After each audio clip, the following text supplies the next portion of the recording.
একবার এক বৃদ্ধ কাঠুরে জঙ্গলে কাঠ কাটছিল। বয়স বেশি হওয়ায় সে খুব ক্লান্ত হয়ে পড়েছিল। হঠাৎ তার কুঠারটা নদীতে পড়ে গেল।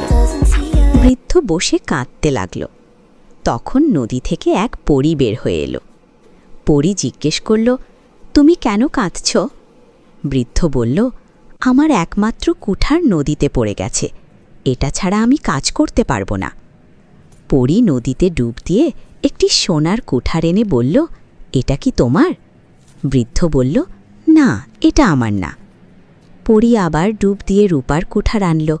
বৃদ্ধ আবারও বলল, না, এটাও আমার না। শেষে পরী একটি সাধারণ লোহার কুঠার এনে দেখালো। বৃদ্ধ খুশি হয়ে বলল, হ্যাঁ, এটাই আমার কুঠার। বৃদ্ধের সততায় খুশি হয়ে পরী তাকে 3টি উপহার দিল। শিক্ষা: সততা মানুষের সবচেয়ে বড় শক্তি। সত্যবাদী মানুষ একদিন না একদিন পুরস্কার পায়।